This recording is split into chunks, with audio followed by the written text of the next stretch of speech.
êtes actuellement à bord du nouveau Volvo FH. Je vais rapidement, avant de commencer la conduite, vous présenter le véhicule.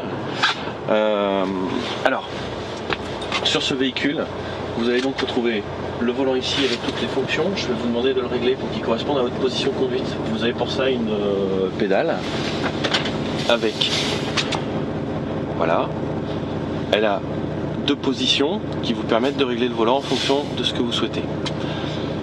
Au niveau du siège, entre la portière et votre siège, vous avez toutes les commandes électriques qui vont vous permettre, pareil, de trouver la position qui vous va bien. Voilà. Sachez que rapport aux versions classiques FH, vous avez aujourd'hui 4 cm de recul supplémentaire. Le dossier de votre siège se situe à l'arrière, ici. Voilà. Réglez-le comme vous le souhaitez. Vous avez aussi deux accoudoirs, si besoin était. Vous avez la commande de boîte de vitesse ici avec la boîte iShift, position neutre, position de marche arrière, l'automatique qu'on va utiliser et manuel si besoin était. Ici un bouton Economy Power, dans notre cas forcément on cherche à économiser un maximum de carburant, donc il faut sélectionner le E. C'est ce qu'on aperçoit ici au tableau de bord, le E. Dans le tableau de bord, vous allez retrouver donc un premier afficheur sur lequel vous avez les fonctions essentielles du véhicule, température d'eau, niveau de carburant. Vous voyez que le niveau de carburant est un petit peu faible. Oui. Ensuite, vous allez ici avoir le compteur de vitesse standard avec l'affichage du régime moteur et la plage économique entre 1000 et 1500 tours minute. À côté, un premier afficheur avec de nombreuses informations. Il est commandé ici. Alors, je vous demande de... On essaye ? Allez-y. Alors, vous pouvez par exemple... On accède au menu de quelle manière ? Alors, vous allez ici, voilà. On appuie ? Appuyez. Ok. Voilà. Et là, vous avez tout. Le tachygraphe, vous avez toutes les informations de tachygraphe. Quand est-ce qu'il faut faire la prochaine pause ? Combien de temps vous avez... Alors, ça c'est le système de ralenti automatique. C'est-à-dire qu'au bout de 2 minutes de non-activité au ralenti, le véhicule se coupe pour économiser le carburant. Donc là, vous avez les différents indicateurs, ordinateur de bord, l'indicateur de charge, le chauffage cabine, et puis des menus de réglage pour personnaliser. Voilà. Là, si vous faites Escape, vous revenez à l'affichage personnalisé qui a été sélectionné. Ici, c'est une pression de suralimentation, calendrier et la vitesse du véhicule.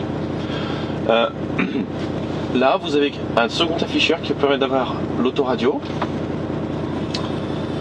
le téléphone, la navigation, le Dynafleet et les caméras si besoin était. Voilà. Cette partie-là va concerner plutôt la conduite. Ici, les systèmes de sécurité, c'est important pour Volvo. Ce sera donc le système pour rester dans les voies qui vous alerte, le système de surveillance des angles morts, le système qui permet d'éviter les collisions avec les autres véhicules. On l'aperçoit ici, si on s'approche trop d'un véhicule, vous verrez une barre rouge apparaître, et si jamais on est vraiment trop proche et qu'on risque l'accident, l'anti-collision va intervenir et freiner le véhicule, au besoin. Et ici, le dispositif d'alerte conducteur. C'est-à-dire si vous utilisez très fréquemment toutes ces sécurités, au bout d'un moment, le système va vous dire « Monsieur, faites une pause, vous conduisez trop dangereusement, on va avoir un problème ».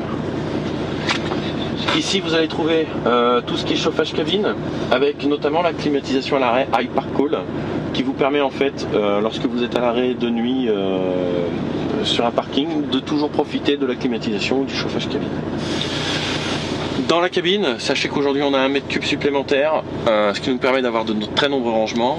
Et là, dans ce véhicule qui est une Globetrotter XL, on va avoir un coffre en arrière de plus de 300 litres.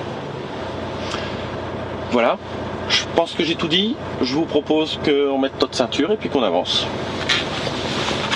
C'est ok pour moi, je suis attaché.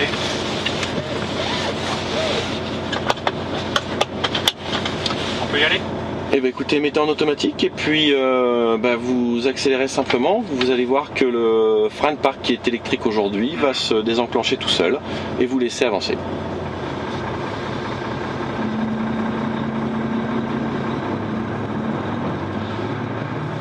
Alors sur ce parcours, sur le circuit de la PTH, on suivra les panneaux Volvo, donc les panneaux bleus.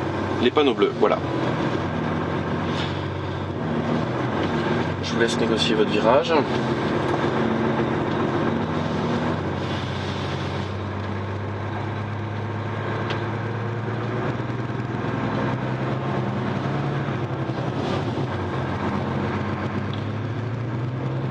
Alors au niveau du confort de suspension, vous aurez remarqué que ce véhicule est équipé d'une suspension à roue avant indépendante, IFS.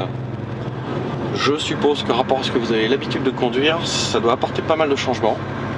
Plutôt je vous laisse le découvrir. On va mettre un petit peu d'essuie-glace.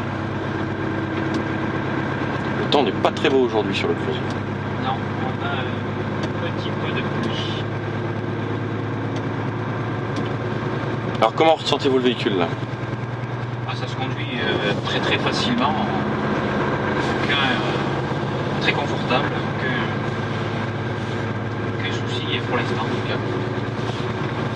Très agréable. Alors vous allez pouvoir utiliser, voilà, tirer le ralentisseur, allez-y, freinez.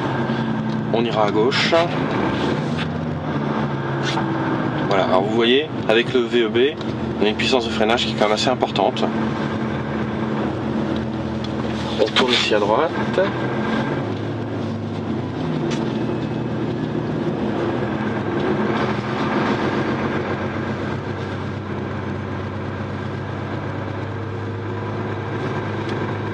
Au niveau de la visibilité, là dans une épingle comme ça. Oui, très bien, on voit dans tous les angles, on voit assez large. Le véhicule, enfin, ça répond bien, ça va. Alors là, derrière il y a une pente à 9%, donc on va l'aborder calmement. On va utiliser en fait le ralentisseur. Voilà, je vous laisse avancer dans la pente. Donc sur le ralentisseur, vous aviez donc la fonction automatique tout en haut, le 0 où vous n'avez rien, et ensuite 3 positions qui vous permettent d'augmenter tout doucement en fonction du besoin. Et si vraiment ça n'allait pas, sachez que vous pouvez avoir, en faisant une pression au bout du commodo, tout simplement le ralentisseur, le véhicule qui va rétrograder d'un rapport de manière à freiner encore plus. Voilà, vous voyez? Là, on continue en suivant nos panneaux Volvo.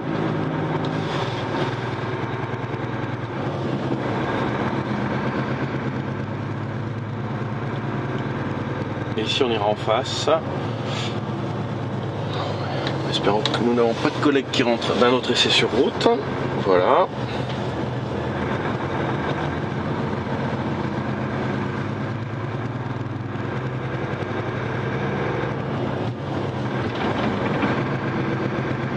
C'est silencieux en plus. Oui.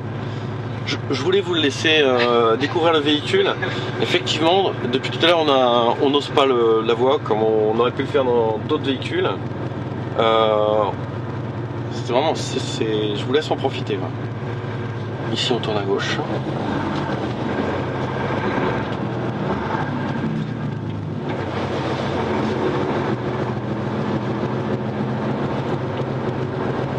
En utilisant le ralentisseur là sur cette épingle, vous avez utilisé le frein ou pas?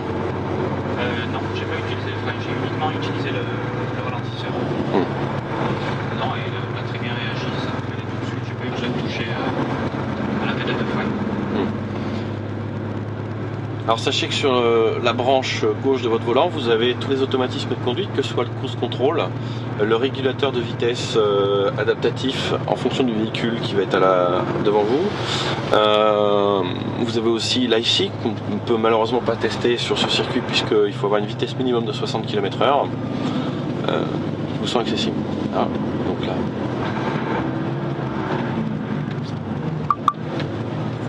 Ah, un petit bip tentile. Oui, tout à fait. En fait, là, vous voyez, de chaque côté, on a des lignes blanches. Je suppose que le véhicule a repéré que nous approchions trop d'une ligne blanche.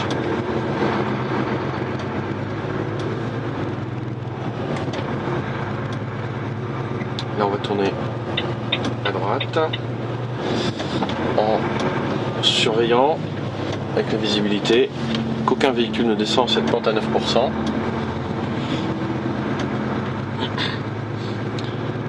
Et donc là je vais vous demander simplement d'avancer dans la pente, pas trop vite puisqu'on s'arrêtera en plein milieu, tout simplement pour simuler l'embouteillage en pente, puisque sur ce véhicule, comme sur tous les véhicules vendus en France d'ailleurs, vous avez donc l'arrêt en côte.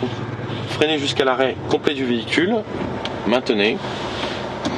Et donc là vous allez avoir 3 possibilités. Soit vous mettez le frein à main et à partir de là en réaccélérant, le véhicule va se déverrouiller et repartir. Ça peut être fastidieux. Sachez que si vous utilisez donc la palette du ralentisseur, ici, vous la tirez vers vous, oui. Au moment où vous accélérez en même temps. Vous accélérez. Voilà, vous ne l'aviez pas tiré, bon c'est rien. Tirez là et accélérez, voilà. Et vous accélérez. En même temps vous la relâchez, Et voilà, le véhicule est reparti. En fait, si vous la maintenez, vous pouvez faire votre test de freinage lorsque vous attelez une semi-remorque. Si vous la relâchez au moment où vous accélérez, en fait, ça vous permet de réaliser un démarrage en côte de façon souple. Voilà.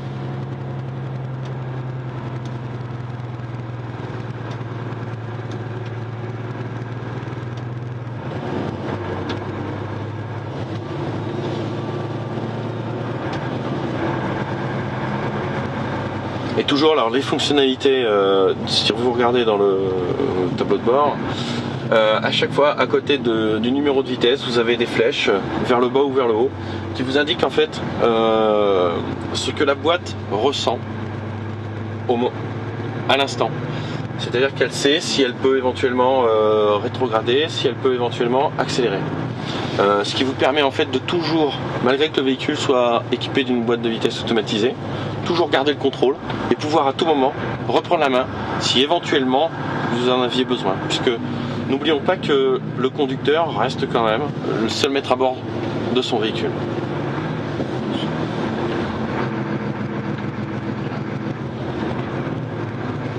Rétro-halage. Il reprend bien.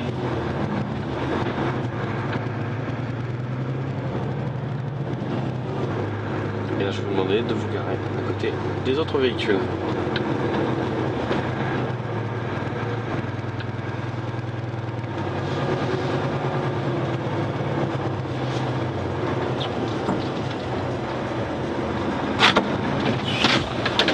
Voilà, j'en ai fini. Formidable. J'espère que ça vous a intéressé, que vous avez pu en apprendre plus sur ce véhicule. N'oubliez pas de mettre le frein à main. Voilà. Merci beaucoup pour cet essai concluant. Très beau camion.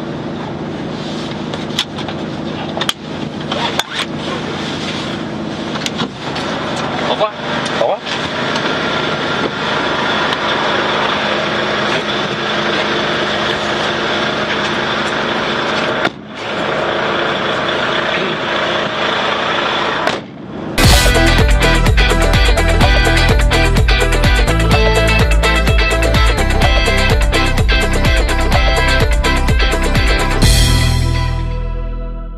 Quelles sont vos impressions après avoir essayé le nouveau Volvo FH ?